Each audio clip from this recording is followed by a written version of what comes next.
both 7-0, both already locked for day 2. Mazuroski versus Lau. You're right. This is going to be a tough one for Lau. Ooh, I like this configuration of the opening hand there. It wasn't a smiling face. Stefan wrote out, yo.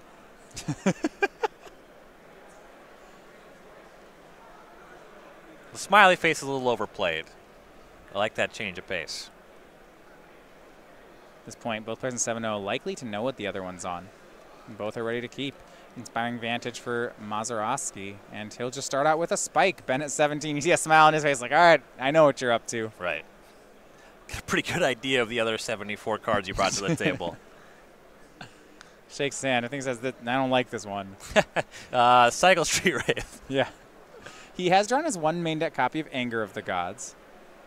On Stefan's side, looks like picked up Monastery Swift Spear. Just a little turn late on that one, but it'll still play here. Right. Yeah, nothing's going to catch that one. No, Living End does not have check. any plays here. There was a rules update that made Dead Gone a card accessible to the Living End deck, though it looks like 2 copies in the sideboard, none in the main deck for Benjamin Lau. Mazuroski will take another turn off here to cast Eidolon of the Great Revel. Lau will cycle. This does actually potentially turn on if Mazuroski goes for that Swiftspear next turn. He could get hit by Anger of the Gods, depending on the lands that Lau has. Allows to cycle Street Wraith. You hate to see that. There's another Street Wraith in the holding. Oh, boy. I don't think Lau has a second land until he had cycled there, so. Well, yeah, you're pretty much forced to do that then. Yeah. Ooh, and there's the second cycle. Down to 13. At least that action is not considered casting a spell. Fetch land, and he kind of wants to get a red source with it. Oh, yeah. Little Desert Ceradon. It's not so pretty. He's punching himself so hard. Down to 11 off the Eidolon. Stefan just holding on to that Swift Spear. I guess just going to go upstairs with some burn spells. This is a rough one. Stefan does not have a third land, which means he has a 3-point burn spell, I can only assume. It's been down to 10. Yeah, I'll put this Blood Crypt into play tapped. Yeah. Not worth 2 life to cycle a Desert Ceradon. That would just be an even worse Street Wraith. And while Lau is tapped low, here comes a Boros Charm. Been down to 6.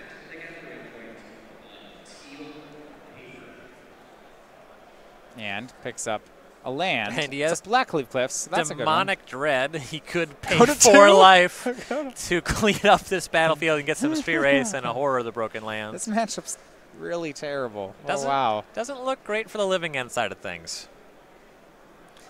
You know, I'm live for a bingo with the Goblin Guide revealing a land, and our burn players just aren't drawing that card.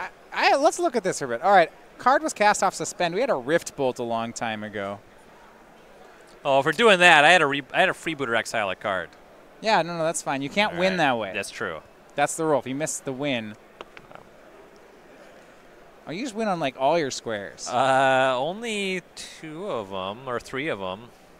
Has the rack dealt damage yet? Not on camera. Okay.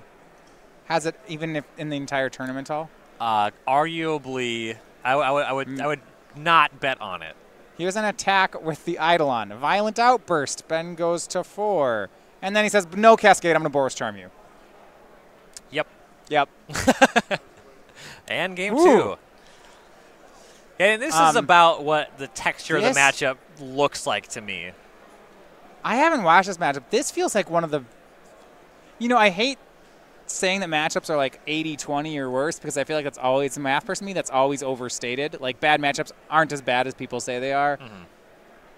This one might be. Yeah, there's conceivably cards that Lau could have in his sideboard that kind of short things up a little bit. You know, these 2 Dead Gons are going to help some amount. Okay. Previously, somewhere in the 75 of Living End, this was before Amonkhet, where you had some pretty significant upgrades in the creatures you were cycling and some changes to the deck. But the deck used to feature copies of Brindlebore. And Burn was certainly a matchup in mine. You know, it was just 3 minutes 2/2, and you sacrificed it to gain 4 life. And that was a big deal, but... You know, they played that card because this matchup was on their radar. And with that not available, I am concerned for the living inside. Yeah, he doesn't have. So he can board in these Dead Gons. I guess he can board in that Shriek Maw. Sure. Yeah. That's another thing you can cast answer a creature. You still have the issue where your deck is just kind of behind when it comes to getting lava spiked. You probably have to board in some Ingatures in case there's an ensnaring bridge. Sure, I buy that. I guess, or Beast Within It. I guess that works. Stefan can board in Relic of Progenitus as well, so it's not that. He just has sideboard. Yeah, he has sideboard. Yeah. I think it gets better for Stefan after board. Yeah. If we look down the list here, he has some Destructive Revelries and Path to Exile. So that's not the kind of game we're playing. But those 2 Ensnaring Bridges, those 2 Relic of Progenitus. Yeah, it seems pretty decent. Those are a big deal. And, he's a main deck Searing Blazes. Those don't really play here. So that's a pretty clean way to swap it. Yeah. Given that he's kind of so favored anyway, this matchup existing would not be an argument for putting a Ensnaring Bridge in your 75, but if you got him, they are pretty backbreaking in the matchup. Sure, they're gonna play here. So, Living End has had a bit of a resurgence in the last couple months. It's not because of this matchup, but what do you attribute it to? The deck figures to be pretty good against humans, and that Dead Gone change where you can cascade past it, be giving you the answer to Meddling Mage on Living End is pretty significant. Okay. Banned Spirit's just another creature deck. The more that there are just decks that are trying to cast creatures in Modern, the better the Wrath of God the board and put 12 power on the battlefield deck becomes. That is true.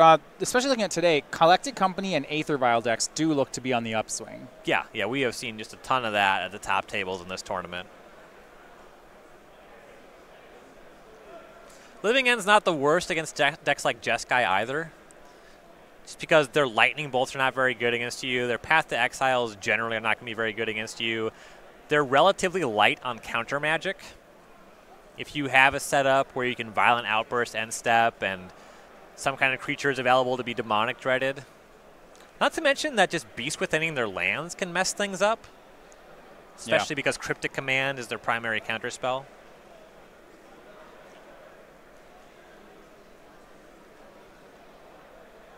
Well, game number 2 here. Lau mulliganing, Mazuroski gonna keep. They said they're both mulliganing. Both mulliganing. Apologies there. Living End a deck that can mulligan very freely. Yeah, you really just need a small number of lands, a bunch of creatures to cycle through. Don't draw your Living Ends and produce a Cascade spell. Because all your cards cycle on the setup, you frequently just have extra cards. A hand of like Demonic Dread, 1 land, and 3 creatures is actually keepable. It's not great, but it's a 5-card hand that could definitely do its thing. Yep. Burn, on the other hand, does not mulligan particularly well. Lava Spike gets worse the more you mull. Here's an interesting thought. Okay. If you are playing Living End, you're concerned about Burn. What do you think about registering 1 Collective Brutality in your sideboard? Cascading so into you it? can always cascade. You either Living End or your Brutality is probably really good. Oh, man. I'm fine if this misses. Right. It's not a miss. It's a miss, but, I don't know. I probably win the game, right? Just cut all the Living Ends and just put in 4 Collective Brutalities. And you just cast your Archfiend of Ifnir when you get up to 5. Yeah. Just you just always cascade into Collective Brutality. I love this card in the matchup. Okay, like the standard deck that used to always cascade into either Esper Charm or Blightning. That's a nice deck.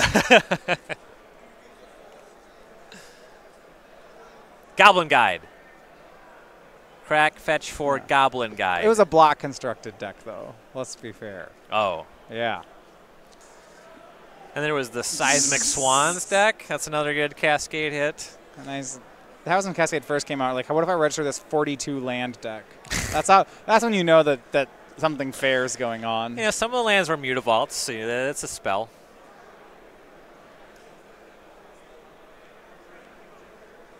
There's just 2 Lava Spikes. Does he really not have a Goblin Guide? These Burn players playing Goblin Guide? No, it's fallen out of the meta.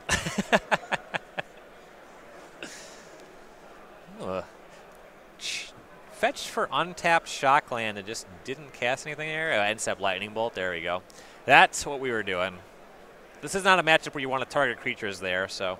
There's Monastery Swift Spear. A little late to the party, but still works.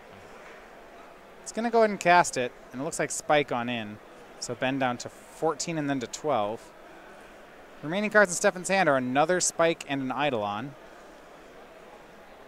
And it looks like we got one and a Helix. So Helix, Spike, Eidolon. Pretty strong holdings. Sure, that'll get the job done pretty quickly. Yeah, it's a setup that has a reasonable mix of burn, still has active Swift Spear, and if he draws a land, he just gets this Spike plus Eidolon on the following turn.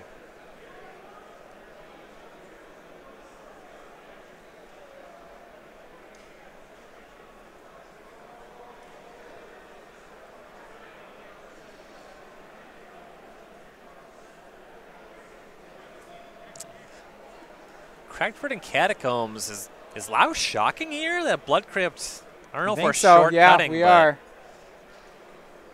We'll see. Yeah, he's down to 9, so it appears so. Yeah, cycling Desert Ceradon. Wow. Cycles it into Simeon's Spirit Guide. They had the shock to have red for that Ceradon, but no additional cycles there, so even if he goes for living in on this turn, he just gets back that 6/4. Unless he cycles some Street Wraiths, and then he gets those. Yikes. It's could cast Simeon's Spirit Guide. Yeah, here's Demonic Dread. We'll see if he's on that Collective Brutality plan, Ryan. I don't. He seems to have not registered it. I would be concerned. And there's Living End. So it's just really a kill spell for the Swift Spear, and Ben makes a 6/4. If they I don't mind it. Printed a 3-mana 6/4 creature. 6/4 Shriekmaw? Do you? No, just sure. Yeah, I guess it would be a Shriekmaw. That card would see play. But just imagine a creature. I'd say the mana cost is just Jund, green, black, red, and it's a 6/4. No. Is that card even modern playable? Is it that better than Sprouting Thrinax? Same mana cost. Yeah, I'm not convinced it's better than Thrinax. And no one play. And Thrinax is like a ways away from playable. Right. It's kind of like when Psychotog was standard legal. Yeah. Players talked about, if they just printed a 3-mana 5/6, it'd be worse than Psychotog. Yeah. I think it'd be really hard to convince me that card's better than Tireless Tracker. Yeah. Tracker gets bigger than that and draws cards. Yeah, I mean, we have Steel Leaf Champion. That's a 3-mana 5/4, and that's not touched in Modern. I've seen that in Modern decks. Okay. It's an elf. It's an elf. It's an elf. It has 3 green devotion. Oh, Fulminator Mage from Ben Lau and a swing in for 6 actually is gonna do some things. Stefan wisely drew a land for turn to play 2 burn spells and get the win. So Stefan Mazuroski improves to 8-0, a convincing 2-0 over Ben Lau. Ben actually game 2